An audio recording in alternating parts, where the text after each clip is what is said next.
자, 무역영어의 이제 첫 번째 시간이죠. 자, 이번 시간에는 비즈니스 코레스폰던시 해가지고 무역 통신문을 작성을 할 때 우리가 일반적으로 지켜야 되는 그러한 원칙에 대해서 살펴보는 시간이 되겠습니다.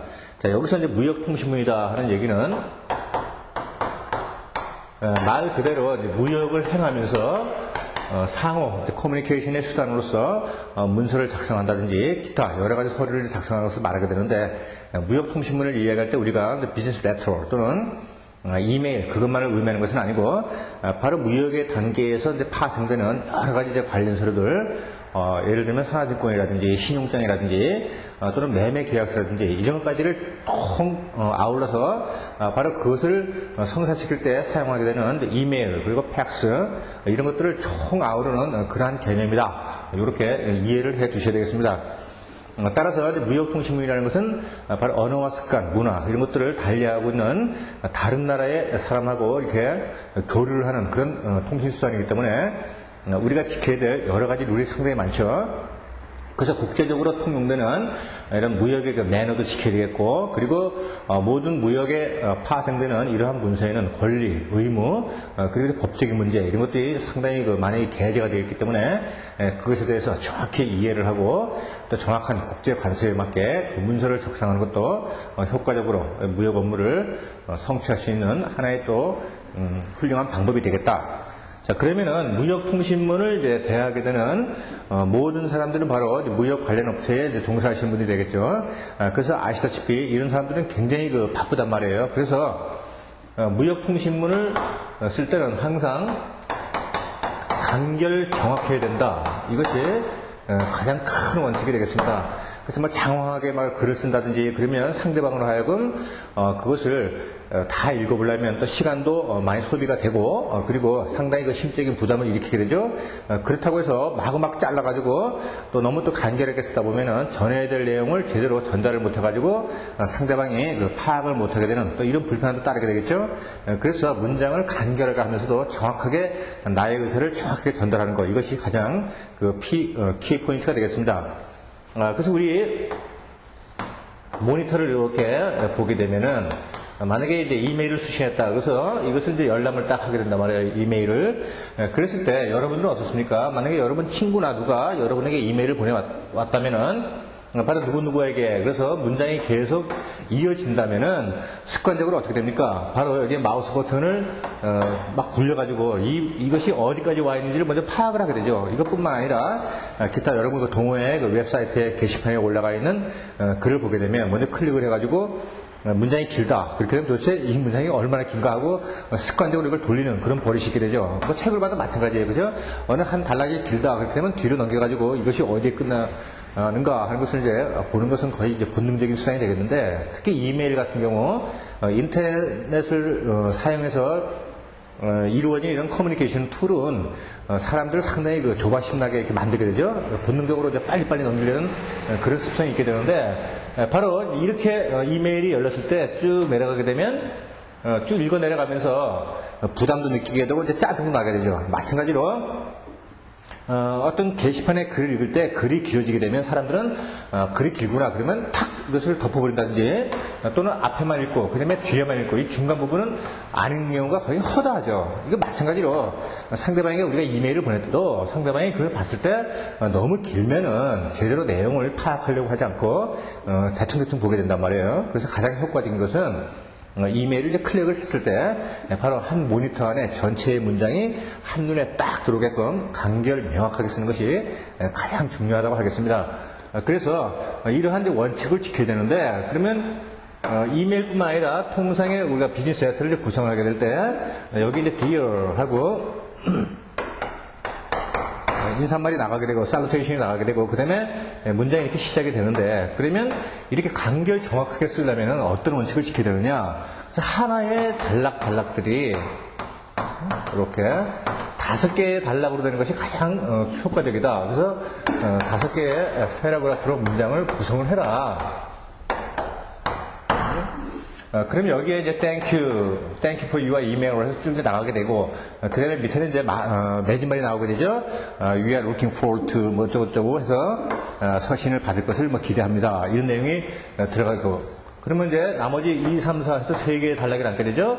바로 이 안에서 최대한 할 수 있는 말, 전달할 수 있는 정보는 다 전달을 해야 되는 것이죠. 왜냐하면 이것이 바디 부분이 되기 때문에. 그래서 전체의 그 문장은 5단락으로 구성을 하고, 그 다음에 또 아무리 5단락으로 구성을 했다 하더라도 한 단락의 길이가 너무 길면은 또 넘어가게 되겠죠. 그죠? 그래서 5개의 단락으로 구성을 하되 하나의 단락은 30단어 내외로 해라. 그렇게 되면 보통 한 2-3줄로 이렇게 단락이 구성되게 되죠. 그렇게 되면 깔끔하게 정리가 딱 돼가지고 이것을 탁 받아보는 사람은 정확하게 이제 전체의 문장이 한눈에 딱 들어오기 때문에 무슨 말을 하려고 하는지 정확한 의도를 알 수 있게 되겠죠. 그래서 무역통신문 작성의 원칙에서 여러 가지가 나오지만 가장 중점적으로 또 강조가 되어야 될 부분은 바로 간결 정확하게 써라. 바로 이것이 키 포인트가 되겠습니다. 자, 그러면 먼저 정확하게 써야 되는 것은 왜 그러냐? 그래서 correctness 써야 되는데, 자, 여기에서 뭐 명료성, 그 다음에 간결성 해가지고 전부 다 C로 시작하는 이런 단어가 나오게 되죠. 그래서 이것을 5개를 합쳐가지고 5C's 해가지고 무역영어 통신문에서 지켜야 될 원칙. 그래서 이제 시험에 나오기도 하니까 각각의 정확성, 간결성, 명료성 거기에 해당되는 단어, 이것을 잘 외워주시기 바랍니다. 자, 그럼 먼저 정확성에 대해서 살펴보게 되면 정확성 correctness에서 아까 말씀드린 것처럼 무역 소리에는 바로 의무나 권리관계, 법률관계 이런 것들이 내재가 되어 있기 때문에 정확히 표현해야 되고 특히 문법적으로도 오류가 있어서는 안 되겠다. 그래서 먼저 우리 그 예문에 보시면은 날짜를 표기하는 거 있죠. April 2nd, April 2nd 2006 해가지고 되어 있는데, 자, 이것을 April 보통은 이제 MD는 줄이고 이렇게 서술은 줄이고 2만 써가지고 표기는 이렇게 하고 읽을 때는 April 2nd 해가지고 풀로다가 전부 다 발음을 하게 되죠. 그래서 이렇게 되는 것이 통상적인 것인데 이것을 없애고 이렇게 아포스트를 써가지고 06년 하게 되면 이것은 잘못된 표기다. 그리고 또 이런 거 MDY 그 다음에 DMY 이렇게 되는데 이게 이제 달이 되고 이게 day 그래서 날짜가 되죠. 이게 연이 되고. 근데 미국식은 이렇게 가고 그다음에 영국식은 이렇게 간단 말이에요. 그래서 이것을 도외시하고 자, 이런 식으로 이제 표현을 하게 되면은 이것이 April 2nd인지 또는 February 4th인지 이것이 정확히 구분이 안 되게 되겠죠. 그래서 이런 것들을 정확하게 표기를 해야 되겠다. 참고적으로 유럽 지방의 그리스라든지 터키라든지 그런 데서는 날짜를 쓸 때 특히 선적일 같은 것을 이제 정할 때 뭐 이런 식으로 쓰게 되죠. 10 weeks 또는 week 10 이런 식으로 이제 표현하게 되는데 이것은 뭐냐면 선적일을 이제 결정을 할 때 바로 첫 주, 한 해의 첫 주부터 기산을 해가지고 10번째 되는 주에 선적을 해라. 그래가지고 이렇게 한 주로 이렇게 표기하는 경우도 있습니다.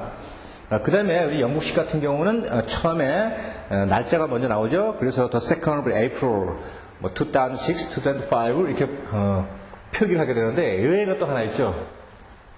바로 이제 미국의 그 독립기념일을 표현할 때 미국의 독립기념일은 이제 7월 4일이잖아요. 그래서 미국식으로 표현을 하게 되면 July 4th 이렇게 나와야 되는데 독립기념일만큼은 바로 그렇게 이렇게 표기하지 않고 영국식으로 The 1st of July 이렇게 표현을 하게 돼요. 근데 이제 보통 그 문서에서는 이렇게 쓰지 않고 해화체에서 이제 해화에서 이제 말을 할 때는 미국인들이 바로 이렇게 말을 하게 되죠. 이건 뭐냐면 이제 이게 영국식이잖아요, 그죠? 그러니까 영국으로부터 독립을 했으니까 이제 영국에 대해서 이제 비꼬기 위해서 바로 이제 희화적으로 쓰기 위해서 이렇게 독립기념일을 말할 때 해화치에서는 이렇게 표현을 하게 되죠. 뭐 시험에 나오는 부분은 아니고 그냥 재미삼아 제가 말씀을 드렸습니다. 자, 그 다음에 예문 2를 이렇게 보시면은 This good is very high 이렇게 되는데 자, 이 상품은 매우 높다 이렇게 하게 되면 사이즈가 높다는 건지 가격이 높다는 건지 도대체 알 수가 없게 되겠죠. 흐리멍텅하단 말이에요. 그래서 this article is very high in price 하게 되면 이 상품은 이 품목이죠. 상품에서 품목으로 내려왔죠. article 하니까 그래서 this article is very high in price 그러면 바로 이제 가격이 높다라는 것이 정확하게 나타나게 되죠.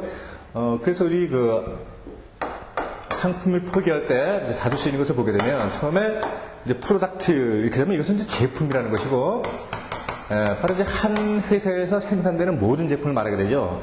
그럼 이제 현대자동차가 자동차를 생산하게 되면 자동차 전체는 바로 현대자동차의 제품이 되는 것이죠. 그 다음에 이제 그것에서 어느 특정한 것을 이제 구분진다. 소나타다, 그랜저다. 그러면 그랜저라고 이제 표현한다. 또는 소나타라고 표현한다. 그렇기 때문에 소나타가 바로 굿 이렇게 되죠. 상품이 되는 것이죠. 이것이. 근데 경제학에서는 이걸 또 재화 이렇게 이제 표현을 하게 되죠.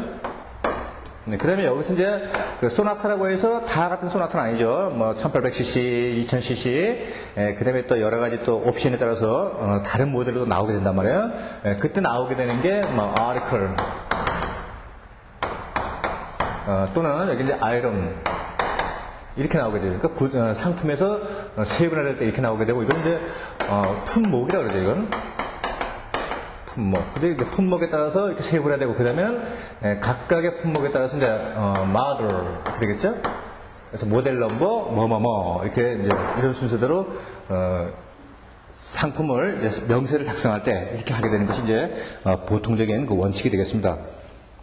그 다음에 웨이브 3에서 turning to the right, building will be seen. 이렇게 되어 있는데, 이것은 지금 부사절을 갖다가 지금 분사구로 이제 바꾼 것이죠. 그래서 원래 문장은 if you turn to right, the building will be seen 이렇게 되어 있는데 이러한 실수는 보통 이제 영어의 초보자들이 저지르는 게 아니고 영어를 좀 한다는 사람들이 이런 실수를 많이 저지르게 되죠. 왜냐하면은 수동태를 쓰게 되면 문장이 굉장히 그 멋있어 보이고 자신이 어떤 그 영어 문장에 대해서 상당한 수준에 있다. 그런 것을 이제 과시하기 위해서 수동태 문장을 쓰게 되는데 수동태 문장을 써야 될 때가 따로 있다. 그래서 자, turning to the right 하게 되면 어떻게 돼요? 자, 오른쪽으로 도시면은 그 건물이 나타나질 것입니다. 보여질 것입니다. 이렇게 되는데 한번 상식적으로 생각을 해봐도 어때요?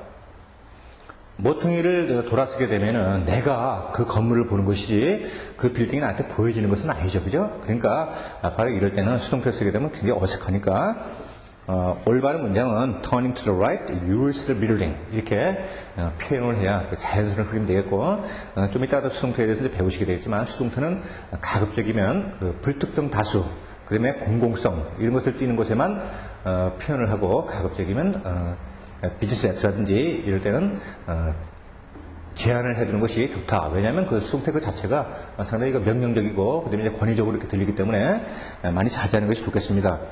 자, 그 다음에는 M4 We appreciate you for your help 이렇게 되는데 이것도 뭐 시험에 아주 굉장히 그 빈번하게 나오게 되죠. We would appreciate it if you would 이렇게 나가게 되고 그 다음에 we appreciate it 자 이렇게 나가는데 여기에 조동사 would가 붙게 되면 이것은 앞으로의 일에 대해서 즉 if 이하를 당신이 해주면은 참 고맙겠다. 그래서 가목적어를 바로 appreciate는 이제 타동사니까 목적어를 취하게 되죠. 근데 여기서 it이라는 것은 바로 이 뒤에 있는 전체를 지금 말하게 되는 것이죠. 그래서 we would appreciate 하게 되면 바로 지금 일이 아니고 과거의 아니 미래의 일에 대해서 이렇게 해주시면 참 고맙겠습니다 하는 것을 나타내는 문장이 되겠고 그 다음에 would가 빠지고 그냥 appreciate 하게 되면 뭐 해줘서 고맙습니다. 그래서 이미 이루어진 일에 대해서 감사의 표현을 할 때 그때 쓰는 것이다. 그래서 거의 뭐 매회 빠지지 않고 이렇게 나오게 되죠. 그리고 또 잘 나오는 게 appreciated 하고 뒤에다가 for 뭐 어쩌고 저쩌고 이렇게 나오게 되는데 바로 당신에게 감사합니다 이렇게 되는데 appreciate 자체는 바로 전치사를 수반하지 않는단 말이에요. 그래서 이렇게 나오면 틀린다. 그냥 바로 목적어를 취해야 된다. 그러면은 이쪽에 있는 문장도 역시 마찬가지가 되겠죠. 이거 부사로 고치게 되면은 접수사 지우고 그 다음에 주어 지우고 그리고 뒤에 나오게 되는 이제 본동사 있게 되겠죠. 만약에 help가 있다 이렇게 있으면은 바로 이것을 대치하는 분사구문을 고치게 되면 we would appreciate it helping 이렇게 되죠.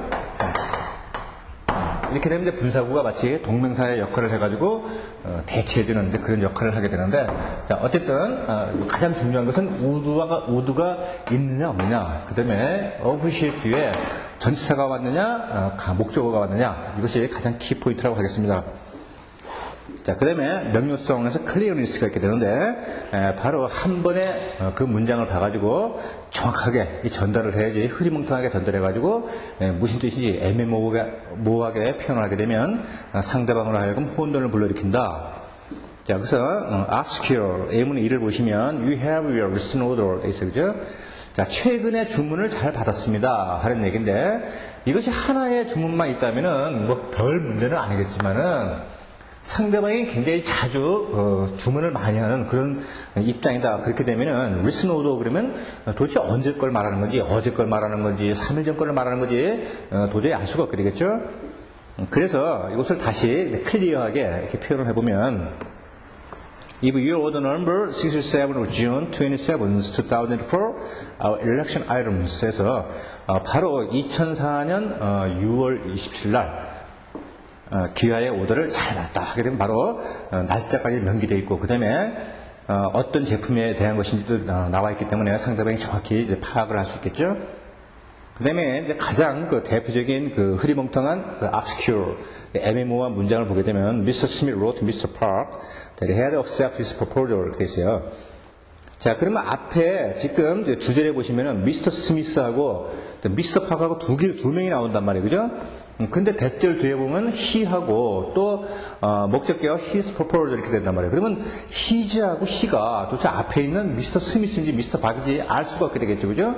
바로 이제 대명사를 지금 잘못 쓴 경우인데, 이렇게 대명사가 뒤엉켜 있을 때는 반드시 분리를 해줘가지고 누군지를 정확히 나타내줘야 되겠다. 그래서 클리어한 문장을 보시면 Mr. Smith wrote to Mr. Park they had accepted Mr. Jones' approval. 그랬어요, 그죠? 그러니까 his proposal 이것이 바로 Mr. Jones하고 이렇게 명확하게 대명사가 나오게 되니까 바로 누군지를 확실하게 구분이 되죠. 자, 그 다음에 또 중요한 게 이제 간결성에서 conciseness 또는 simple story 이렇게 되는데, 제가 이제 누차 이제 강조하는 것이죠. 실제 제가 직장인들을 상대로 이렇게 비즈니스 이메일을 영작을 많이 이제 강의를 해보게 되면은, 짧게 쓰면은 보통의 이제 직장인들이 그래요. 짧게 쓰면은 뭐 버릇이 없어 보이거나 또는 내 의도가 정확히 전달이 됐을까 하는 그러한 의구심 때문에 자꾸 문장을 늘리게 되죠. 그래서 우리나라 학생들이나 직장인들이 제일 좋아하는 전치사가 되게 많죠. 특히 그죠? also, therefore, 기타 등등 이게 굉장히 많이 나와요. and, o와 해가지고 전치사 접수가 아주 빈번하게 나오게 되는데, 바로 이런 것을 문장에서 이러한 표현을 쓰기 위해서는 앞에 어떤 논리가 쫙 전개가 되고, 그래서 그것을 어떤 귀결을 짓는 논리로 로지컬한 그런 흐름이 쫙 되어 있어야만이 바로 그러므로 또한 이렇게 논리상 이렇게 전개가 되겠죠. 근데 한 서너 줄의 문장을 쓰면서 이런 것들을 막 남발을 하게 된단 말이에요. 그래서 습관이 돼가지고 이건 고치기가 참 힘들어요. 한번 습관이 들이면은. 그래서 가급적이면 이런 것은 사용을 줄이고 한 문장으로 간단하게 자신의 의사를 정확히 표현하는 것이 중요하겠다. 근데 이게 말은 참 쉬운데 실제 많은 연습을 하지 않으면 또 상당히 힘들죠. 그래서 문장을 짧고 그리고 간결하게 탁 쓰는 것은 상당한 훈련이 많이 필요한 그런 부분이 되겠습니다. 자, 그러면은 구질구질한 문장, 그래서 워디한 문장을 보게 되면 우리 어떻습니까? 평소에 말이 많은 사람을 뭐라고 합니까? 사람들이 보통 물어보게 되면 빅마우스 이렇게 이야기를 하게 되는데, 그것은 이제 슬랭이고, 통상적으로 쓸 수 있는 말은 우리가 이제 토크립 하게 되면 이제 수다쟁이라고 이제 많이 사용을 하게 되고, 그렇긴데 그래서 한 단어로 말할 거 또는 한 문장으로 말할 거를 자꾸 중언부언하게 되면 어떻게 돼요? 이런 단어의 수가 많아지잖아요, 그죠? 그래서 word이라고 해요, 그죠? 말이 많은 것은 토크립, 그 다음에 문장에서 글이 구질구질하게 늘어지는 것은 wordy 이렇게 표현을 하게 되죠. 그럼 wordy한 문장을 보게 되면 with regard to our letter of credit, we will already instruct our bank to amend 이렇게 돼 있어요. 자, 우리의 신용장에 관해서 우리는 우리의 거래은행에 그것을 변경할 것을 지시를 했다. 이런 문장인데 역시 마찬가지죠. 앞에 이렇게 with regard to 같은 이제 전치사구가 나오게 되면 문장이 자꾸 이제 장황하게 되고 그리고 좀 잘난 척하는 그 현학적인 이제 그런 문장이 되죠. 물론 이런 것을 쓸 때도 있지만은 너무 남발을 하면 좋지 않다 이런 얘기가 되죠. 그래서 이걸 간단하게 고쳐버리면은 앞에 있는 전치사구는 날려버리고 그냥 뒤에 있는 We have already issued our bank to amend the LC 해가지고 앞에 그 전치사구에 있던 그 our letter of credit 그것을 간단하게 to amend the LC 하게 되면 훨씬 간결하게 의사를 전달하는 문장이 되겠다. 자 여기서 DLC, unLC 이렇게 되는데 자 이것은 이제 자음이 돼가지고 앞에 관사가 올 때는 바로 on이 아니고 A가 와야 되지 않느냐 이렇게 생각하시겠지만은 바로 이것이 지금 모음에 L 발음이 난단 말이에요. 그래서 관사는 반드시 A가 아니고 on 이렇게 와야 되겠다. 그리고 발음도 unLC 이렇게 되고 이것도 마찬가지로 정관사 더가 오게 되면 더 LC가 아니고 DLC 이렇게 발음을 하시는 것이 올바른 발음이 되겠습니다. 자, 그 다음에 예문 2를 보시게 되면 같은 문장이 또 나오게 되죠. 자, with regard to their financial stability and business integrity, please notify us in strict confidence of your opinion 이렇게 돼 있어요. 역시 그들 동사의 어떤 그 신용 상태와 그리고 비즈니스 인테그리티 하게 되면 사업의 어떤 성실성 그런 것을 말하게 되죠. 바로 그런 성실성에 관해서 기하의 의견은 바로 아주 극비의 그런 상태로 우리에게 통보를 해주세요 하는 이야기가 되는데 지금 이제 앞에 있는 전치사구도 문제가 되겠지만은 뒤에 있는 그 미치친 in strict confidence 이것도 시험에 굉장히 많이 나오게 되죠. 그래서 보통은 이제 strict 해가지고 요거는 지금 어때요? 지금 형용사란 말이에요, 그죠? 그래서 형용사가 오게 되면 뒤에는 뭐가 와야 돼요? 명사가 와야 되죠, 그죠? strict confidence 이게 올바른 순서인데 보통 이 뒤에다가 confidence가 아니고 confidential 이렇게 되면 극비의 그래가지고 그것이 형용사가 된단 말이에요. 그래서 형용사와 형용사끼리는 서로 수식할 수가 없잖아요, 그죠? 그래서 뒤에 형용사가 오게 되면 앞에가 이렇게 strictly 해가지고 부사가 와야지만이 이제 형용사가 되겠죠. 그래서 명사 수식하는 건 형용사 수식하는 건 부사, 또 부사 수식하는 건 부사 이런 식으로 품사의 개념을 잘 알고 있는가 하는 것이 대단히 빈번하게 출제가 되죠. 자, 그 다음에 우리 그 전치사구에서 with regard to, 그 다음에 in regard of concerning, 그 다음에 as to, about 이렇게 해서 같은 단어가 계속해서 다른 것으로 이제 표현이 되는데 이런 것은 굉장히 많아요. in order to 같은 거, in order to place order. 만약에 뭐 이런 문장이 있다고 이제 가정을 해보게 되면, 자, 그러면 주문을 하기 위하여 그래서 to 부정사의 이제 부사주문법이 되는데 만약에 이것이 없다면 처음에 in order가 이제 없게 되면은 to place order가 되잖아요. 그럼 우리 생각에는 이렇게 to 부정사만 쓰면은 간단한 것을 왜 이렇게 거창하게 쓰는가 하고 이제 생각하기 쉬운데 이게 없고 만약에 to만 있게 되면 어떻게 돼요? 바로 이것이 뒤에 문장을 보지 않게 되면은 이게 되면 어떻게 돼요? 자, 주문을 한다는 것은 그래서 명사정법으로 쓰일 수도 있고 그 다음에 말 그대로 처음부터 주문을 하기 위하여 이랬을 때 또 부사정법으로 쓸 수 있죠. 그래서 처음에 문장을 읽을 때 그것을 혼동을 주는 것을 피하기 위해서 보통 그 무역통신문 그리고 이제 비즈니스 영장문에서는 이런 전치사구를 이제 많이 선호를 하게 되죠. 그래서 여기 지금 이제 with regard to 같은 것처럼 원래의 뜻은 about과 같은 뜻이지만 만약에 about 해가지고 여기 어떤 그 payment가 이렇게 나오게 된다. 그렇게 되면 이제 about은 어때요? 뭐뭇에 관하여라는 뜻도 있지만 대략 그죠? 약 그런 뜻도 갖고 있단 말이에요, 그죠? 그래서 그 금액에 뭐 대략 얼마는 이런 식으로 해가지고 처음에 문장을 읽는 사람이 그런 혼동을 줄 우려가 있다. 그래서 혼동을 주지 않기 위해서 이렇게 다소 현학적인 문장, with regard to 또는 in regard of 이런 식으로 이제 문장을 시작을 하게 되죠. 자, 그 다음에 예문 3를 보시게 되면 또 말 많은 게 어떤 것이 있을까? 자, 말 많은 걸 얘기하다 보니까 오히려 강의는 제가 더 말이 더 많은 것 같습니다. 하지만 전 직업이 말이 많아야지만 먹고 사는 직업이니까 할 수 없이 또 말을 많이 하게 되네요.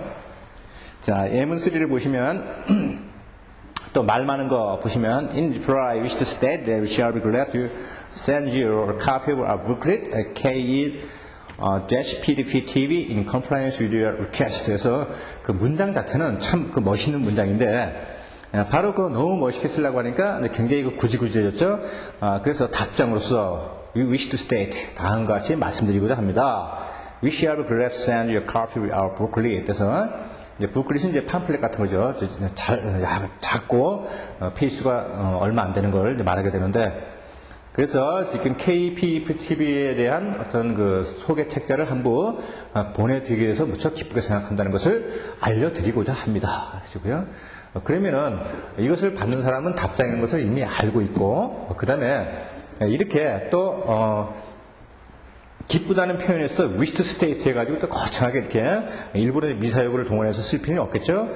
그 다음에 뒤에 있는 그 in compliance with your request 이렇게 돼 있어요. 그래서 기사의 요구에 부응하여 또 발맞추어 이런 표현인데, 자, in compliance with 이것 역시 전치사에 대한 그 문제에서 상당히 자주 출제가 되니까 밑줄 꺼놓고 잘 봐주시기 바랍니다. 그래서 역시 마찬가지로 in compliance with your request도 간단하게 with your, as your request 이렇게 쓰든지 또는 as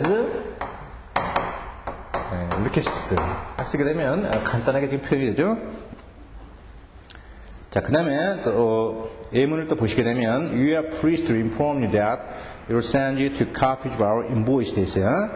역시 마찬가지. 지금 you are pleased 또는 you are glad, you are happy 이렇게 나가게 되는 것은 상용 구문으로서 그 자체는 상당히 그 예의가 바른 표현이지만은 이것은 처음에 비즈니스를 시작을 할 때 쓰이게 되는 상용 구문이고 빈번하게 서로 이제 만나기도 하고 그래서 교류가 충분히 다진 상태에서 매번 이렇게 너무 지나치게 예의적인 그런 표현을 쓰게 되면 오히려 거리가 멀게 되고 또 어색하게 느껴지게 되죠. 그래서 그럴 경우에는 가급적이면 간단하게 그냥 We'll send you to copy your invoice 하게 되면 훨씬 더 간결 명료하고 친근한 표현이 되겠다.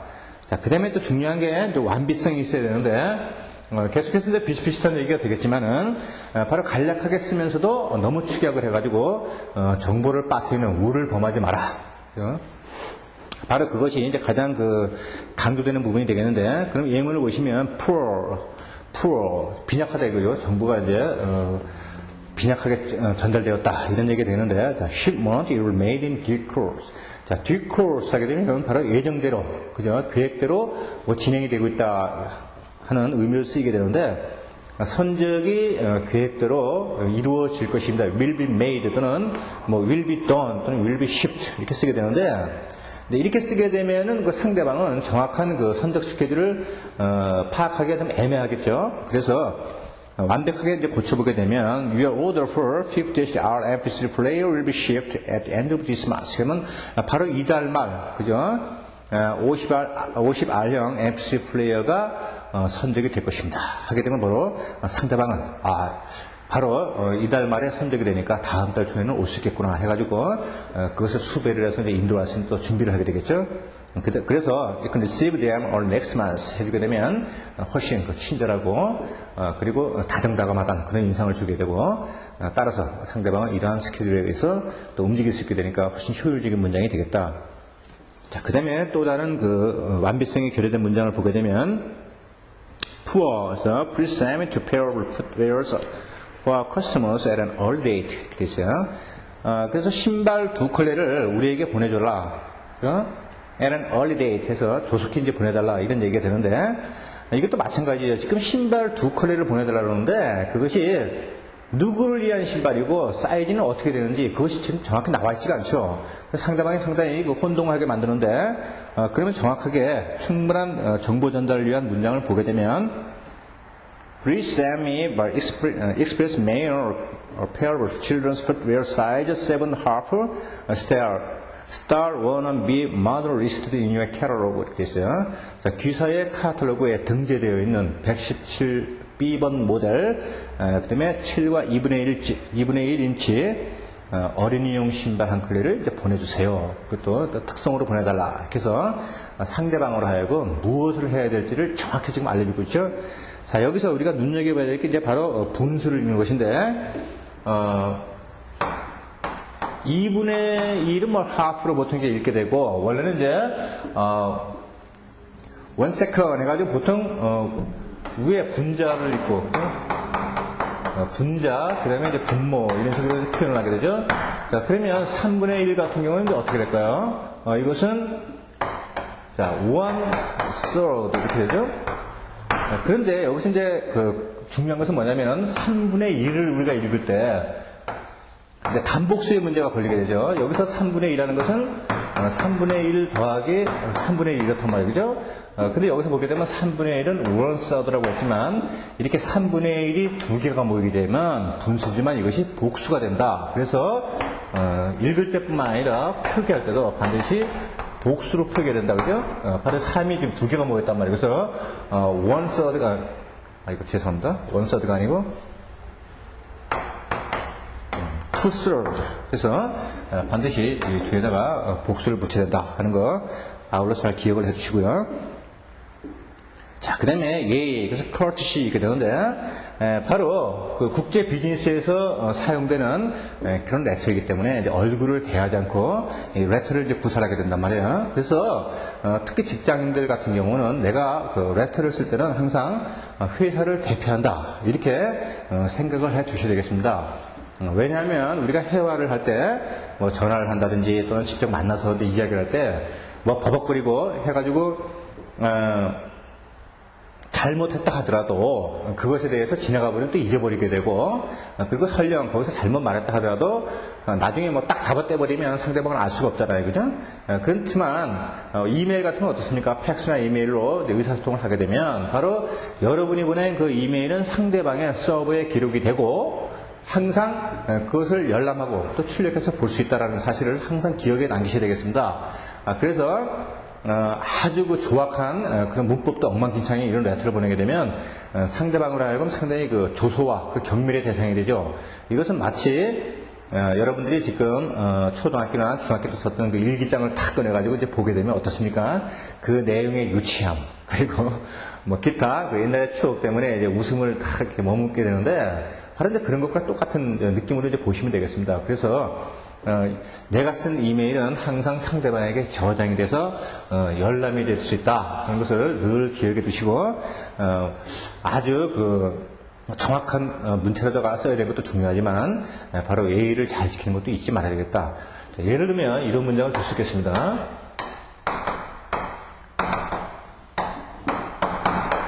Why didn't you send us the money yet? 자, 이런 문장을 이제 딱 봐요. 그래서 이 문장 자체는 거의 반말이죠, 그죠?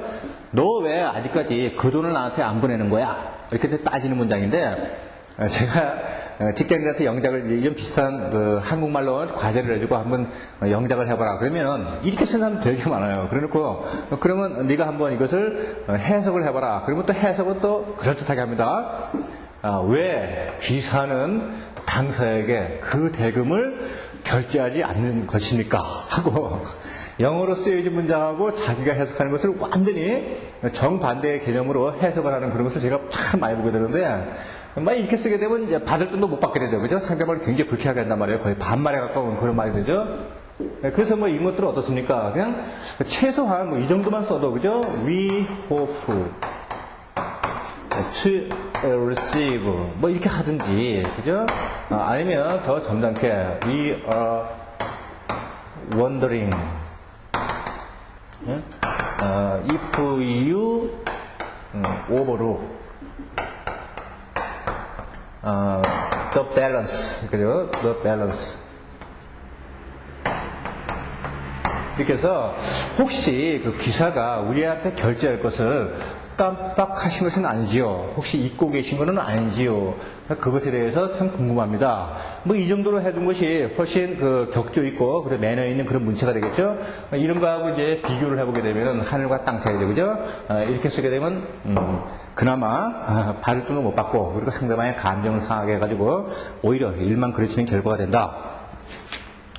그래서 일단 A에 있는 그런 문장을 보게 되면 자, 먼저 A 없는 거, 즉 impolite, rude한 거, 그죠? 이런 rude한 문장, 그리고 아주 거친 그런 문장을 보게 되면 You are requested to answer immediately without fail 이렇게 돼 있어요. 자, 이것도 보면은 아주 그럴듯한 그 문장이 되지만은 아까도 말씀드렸지만은 수동태를 쓴다는 것은 바로 불특정 다수 그리고 어떤 공사적인 거, 공용적인 거 그런 사람들에게 쓸 때 이 그 수동태를 쓰게 되죠. 그래서 여기 있는 문장을 그대로 한번 옮겨보면은 You are requested not to smoke. 이렇게 되면 어떻게 돼요? 식당 같은 데서 또는 공원에서 이렇게 보게 되는데 자, 이곳에서 흡연을 하는 것을 삼가해 주실 것을 흡연하지 말 것을 당신은 요청받았습니다. 이런 얘기가 되는데 이것을 수동태 문장에 어울리게 번역을 해보면은 이 장소에서는 흡연을 삼가해 주십시오 하고 해야 된단 말이에요. 그러면 이러한 것을 붙일 때는 어디예요? 뭐 식당이라든지 공원이라든지 그죠? 불특정 다수 그다음에 이제 대중이 모이게 되는 그런 장소에서 바로 이런 문장을 사용하게 된단 말이에요. 그죠? 그러니까 어때요? 상당히 그 권위적이고 딱딱한 문장이 됐단 말이에요. 여기서도 마찬가지예요. We are requested to answer immediately without fail. 그래서 지금 어때요? 이것에 대해서 즉각적으로 답변을 해주실 것을 요청받았습니다. 이 자체도 상당히 기분 나쁜데 그 뒤에다가 without fail 해서 실패하지 말고 그러니까 틀림없이 바로 또 답변을 해달라 해서 상당히 그 명령적이고 권위적인 그런 문장이 되어버렸죠.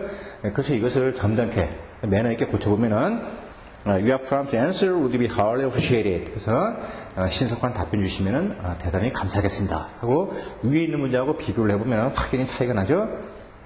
그 다음에 또 한 문장 impolite를 보게 되면 You must open an LC in our favor immediately 이렇게 됐어요. 당사를 수익자로 하여 즉각적으로 신용장을 오픈하시기 바랍니다. 이렇게 했는데 must라는 건 어때요? 의무나 명령을 나타내는 아주 그 느낌이 굉장히 강한 이런 조동사가 되잖아요. 그죠? 보통 이제 군대 같은 데서 이 must를 많이 쓰게 되는데 이것도 상대방에게 명령하는 문장이 되어버렸으니까 기분 나빠서 그죠? 안 그래도 신용장을 빨리 오픈하려고 했는데 이 말 때문에 기분 나빠서 안 할 수도 있단 말이에요. 그래서 좀 점잖게 표현을 해보면 You'd appreciate it offering an LC in our favor immediately 됐어요. 빨리 당사를 수익자로 하는 그 신용장을 오픈을 해주시면 대단히 감사하겠습니다. 역시 한국말로 해도 그죠? 훨씬 부드럽죠. 다음에 또 We must insist on your immediate payment 이렇게 돼 있어요. 역시 기사의 즉각적인 결제를 주장하지 않을 수 없다. 자, 이렇게 돼 있는데 must라는 이것도 상당히 강한데 지금 insist라는 이런 또 거친 표현까지 왔단 말이에요. 그 insist를 우리가 그 사전적인 의미를 보게 되면은 뭐 주장하다, 뭐 주장을 관철시키려고 하다 이렇게 보이는데 바로 그 말 자체를 우리가 주장하다라는 그 말을 보게 되면은 결국은 상대방의 의견을 반박을 하고 그래서 나의 논리를 관철시키게 되잖아요, 그죠? 그래서 회화적인 의미에서 insist는 빡빡 우기다. 바로 그런 표현이 훨씬 강한 어휘가 되겠습니다. 그래서 he insists that he didn't do that. 그렇게 하면 어떻게 돼요? 그는 그 일을 하지 않았다고 insist, 빡빡 우기됐다. 이런 말이 되버리죠. 그래서 이거 상당히 그 무례한 그런 표현이 되니까 부드럽게 바꿔보면 we are counting on receiving your remittance. 그게 있어요. 그죠? count on 하게 되면 무엇을 기대하고 있다, 고대하고 있다 이런 표현이죠. 그래서 귀하가 빨리 송금해 주실 것을 기다리고 있습니다. 그래서 점잖은 표현이 됐다. 자, 그 다음 문장, 컷한 문장. 컷은 뭐예요? 바로 이제 블런트한 거죠. 아주 그 퉁명스럽고 무뚝뚝한 그런 말이 되겠죠. 그래서 컷한 것을 보게 되면 You are surprised that you are not satisfied with our last shipment 이렇게 되는데 지난번 우리 선제품에 대해서 기사가 만족하지 못했다는 것에 대해서 저희들은 무척 놀랐습니다. 이런 말이 되는데 이 말은 You are surprised라는 이 말이 그럴 리가요. 우리는 제대로 만들어서 보냈는데 당신이 만족을 못하다니요. 믿기지 않네요. 우리는 제대로 보냈는데 하는 이런 뉘앙스를 주게 된단 말이에요. 그래서 상대방을 좀 조롱하는 듯한 그런 문장이 되기 때문에 상당히 좀 무뚝뚝하고 좀 거칠게 들린다. 그래서 cultures 부드럽게 매너 있게 고쳐보면 You are sorry that the quality of the shirt in our last shipment was not completely satisfactory. 이렇게 됐어요. 그래서 이유가 어쨌든 간에 상대방이 컴플레인을 제기를 하게 되면은 그 컴플레인을 받은 그 자체에 대해서 일단 유감의 뜻을 표현하는 것이 가장 좋겠죠. 그리고 나중에 대책을 협의하는 것이 가장 효율적인 방법이 되겠는데 그래서 You are sorry that 그래서 그 지난번 품질이 만족스럽지 못한 것에 대해서 상당히 유감스럽게 생각합니다. 하게 되면 일단 상당히 겸손한 느낌을 주게 되죠. 다음 문장 impolite. 그래서 we didn't ignore your defeat letter 쓰고 있어요. 그러니까 이제 상대방이 계속해서 어떤 그 조회 서신을 보냈는데 내가 너무 바빠서 이제 그 답장을 못했단 말이야. 바로 그것에 대해서 답신을 할 때 we didn't ignore your defeat letter. 그래서 당신이 계속해서 보낸 그 편지를 우리가 무시한 것은 아니다. 바로 이렇게 말하면 상당히 더 거치게 들린단 말이에요. 그래서 we are sorry for not having answered to your letters. 기사의 편지에 대해서 답장을 드리지 못해서 대단히 죄송합니다. 그러니까 이렇게 해놓고 이제 뒤에 가서 이러이러한 이유 때문에 바로 답장을 빨리 못했습니다 하고 뒤에 이제 부가 설명을 붙이면은 훨씬 그 매너 있는 그런 문장이 되겠죠. 자, 그 다음에 이제 수신자 본의에서 attitude가 있게 되는데 바로 letter를 쓸 때 누구의 입장에서 쓰게 되냐 이거죠, 그죠? 그러니까 나의 입장에서 쓰느냐 아니면 상대방의 입장에서 쓰게 되느냐. 그래서 내 입장에서 쓰게 된다. 그러면 I attitude가 되고 그 다음에 상대방의 입장에서 쓰게 되면 이렇게 되는 거죠. 상대방의 입장에서 쓴다는 것은 이것은 배려를 하는 것이죠. 그래서 이제 옛날 얘기지만은 이렇게 있었어요. 우리가 이제 고속도로를 통행하면 고속도로의 그 톨게이트를 통과할 때 통행료를 내야 되잖아요. 그래서 처음에 그 고속도로에서 그 톨게이트에서 요금을 징수할 때 이제 표를 받게 되는데 그거를 어떻게 하냐 이거지. 표 받는 곳, 표 내는 곳.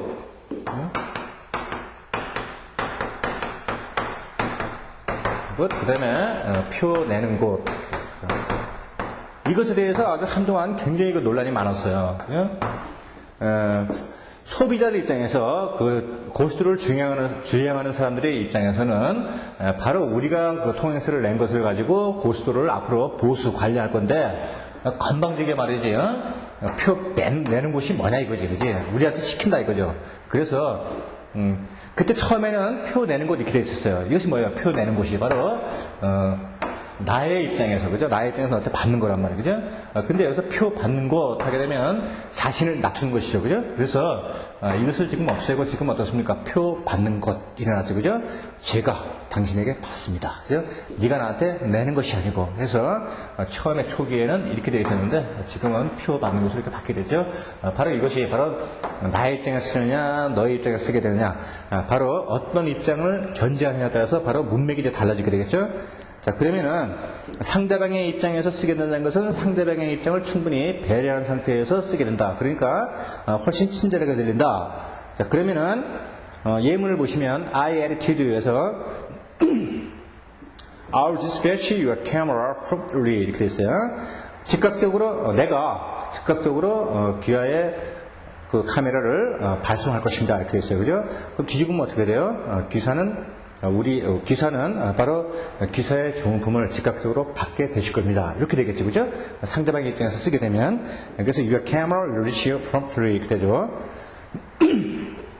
죄송합니다. 그 다음에 예문 2 우리의 입장에서 쓰게 되면 we are going to ship your order by the air이랑 leaving our port in the middle of this month 이렇게 됐어요. 우리 입장에서 쓰게 되면 우리가 선적을 하고 그 다음에 우리 항구에서 이달 중순경에 떠나는 그 R이랑O의 물품을 선택하겠다 이런 얘기가 되는데, 그럼 상대방 입장에서 생각을 해보면은 당신은 언제 이 물건을 받게 될 것이고, 그리고 당신의 물건은 언제 선택이 될 것이다 이렇게 되겠죠. 그래서 Your order will be shipped by R이랑 arriving in your port early next month 하게 되면 상대방이 이 스케줄에 대해서 바로 상대방 입장에서 알 수 있게끔 작성이 되어 있기 때문에 훨씬 더 친절하다는 그런 느낌을 주게 되죠. 자, 밑에 있는 문장도 한번 여러분 살펴보시면은 충분히 그 문맥의 차이 그리고 어감의 차이를 확인할 수 있죠. 자, 그 다음에는 비즈니스 레터의 일반적인 양식을 보겠는데, 보통 이제 그 레터의 그 양식은, 레터 폼은 한 5가지에서 6가지 정도가 있죠. 근데 그 중에서 가장 대표적인 게 블록 스타일하고, 그 다음에 세미 블록 스타일이 있죠.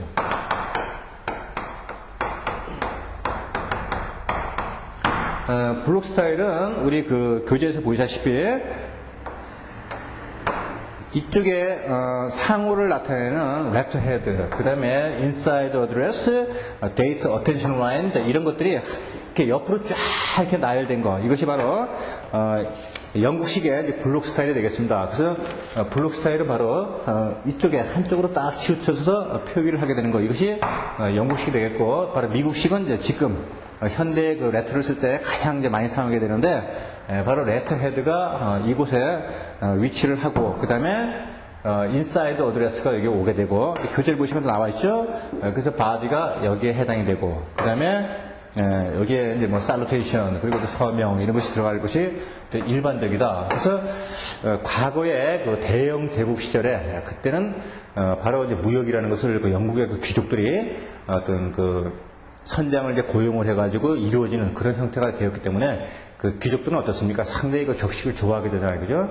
그래서 대부분의 그 비즈니스의 어떤 그 형식, 스타일, 어떤 지켜야 될 매너 그런 것들은 이제 대영 제국 시대에 이것이 수립이 돼가지고 지금까지 전통적으로 쭉 흘러왔는데, 그렇게 하다 보니까 너무 그 시대에 뒤떨어지고 좀 고루하다, 그런 비판을 이제 많이 받게 되었고, 그 다음에 또 미국이 이제 강대국으로 부상하고, 그리고 세계 경제의 흐름을 리드하는 그런 주축 국가가 이제 됨으로써 바로 이제 미국식을 많이 따르게 됐죠. 미국식은 어떻습니까?